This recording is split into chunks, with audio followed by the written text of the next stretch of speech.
Woocommerce is the best e-commerce WordPress plugin around. It can be intimidating at first for developers, but it's one of the easiest plugins to work with.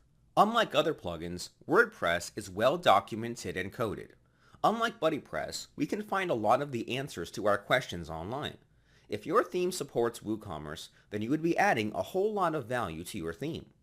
It's almost a standard today to support WooCommerce and to come bundled with it.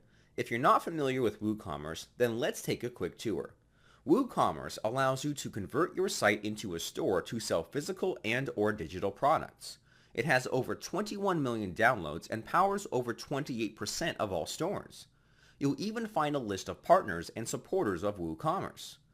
This is one of the reasons why WooCommerce is well documented and supported. A lot of companies and individuals rely on this software to work.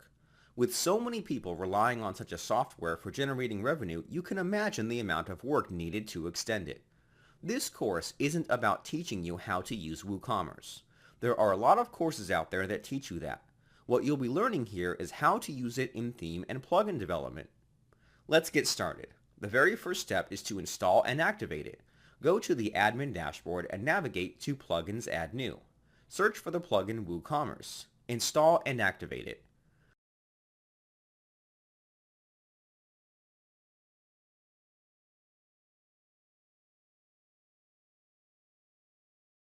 This plugin is very big, so it might take some time to install it.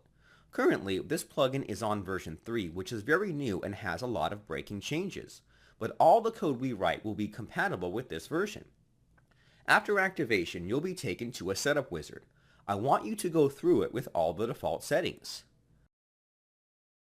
I didn't really bother going through the settings as I just used the defaults. Nothing special. After going through the wizard, WooCommerce will also generate some pages. This is very important. Just like BuddyPress, WooCommerce needs to generate some pages to display the content it generates and manages for you. So be sure to generate all the pages it needs or else this won't work. For things like the payment gateway, I'm going to use PayPal. It doesn't really matter at this point. You can always configure this later to your preferred payment method. After going through the walkthrough, you can begin with preparing our theme for compatibility with WooCommerce. You'll notice we have a couple of messages here warning us about extra steps we need to take before we can fully use WooCommerce. You may end up getting a message telling you that the current theme does not declare WooCommerce support. You may even be recommended a theme. Since we're developing our own theme, we won't take interest in the theme. It should be noted that most themes are compatible with WooCommerce by default. Keep in mind that WooCommerce is a WordPress plugin and uses the same functions and hooks as any other plugin. So even if we don't make any changes to our theme, WooCommerce will work as usual. If we want to override some of WooCommerce's behavior, then we'll need to declare support for it. That's simple to do. All we have to do is call the Add Theme Support function inside the After Setup Theme hook. Let's do that now. Open the setup file and call that function right after the other support functions. Pass in WooCommerce. All this does is tell WooCommerce that this theme fully supports its features and design. After adding it, we can now begin with development. To make things easier, I'm going to modify the menu to include the cart, checkout, and shop pages that WooCommerce generated. Make sure to save the menu.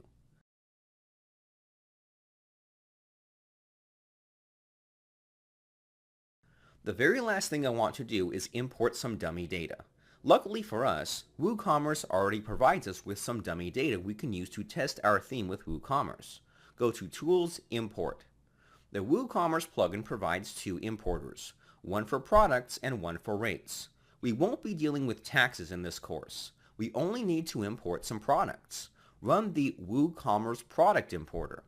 From here, you can import a CSV file with your products. You'll be asked to upload a file. Go to the WooCommerce plugin folder.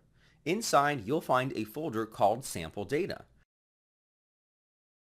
This will contain quite a few files, but we're only interested in the sample_products.csv file.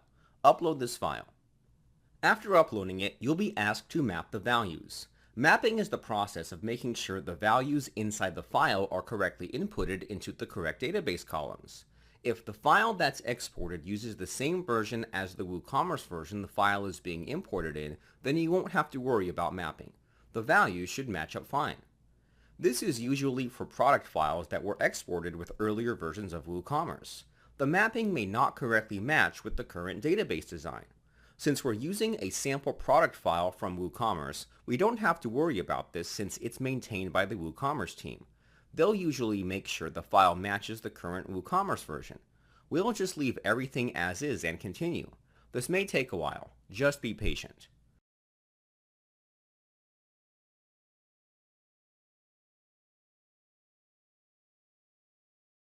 You should see a success message and be taken to the list of products. If not, then you can click on the Products menu on the sidebar. We now have a couple of dummy products imported, which is nice. With that finished, let's take a look at what we have. Go to the front end of the site and view the shop page. You'll see some products imported, which is what we want. You'll notice that the page really isn't that well spaced, and our footer is broken. This is because of the CSS. It makes the product page full width, which pushes the sidebar to the footer. This only happens on the shop and single product pages. If you were to view the checkout and cart pages, you'll notice everything looks fine. So what is going on here? Well, let's take a look at the cart page and try editing it. You'll notice that this is just normal page with a shortcode inserted that displays the cart's contents. You can modify this page any way you like. I'm going to make it full width and press update. I'm going to do the same for the checkout page. These two pages can be fully controlled like this. However, if you were to edit the shop page, you'll notice you can't edit the page the same way as before. There is no shortcode. The reason for this is because the shop page generates more dynamic content than the other pages. Because of this, it needs more flexibility than a simple shortcode. This is why we get different markup than the other pages. In the next lecture, we'll tackle this problem and make everything fit well with our theme.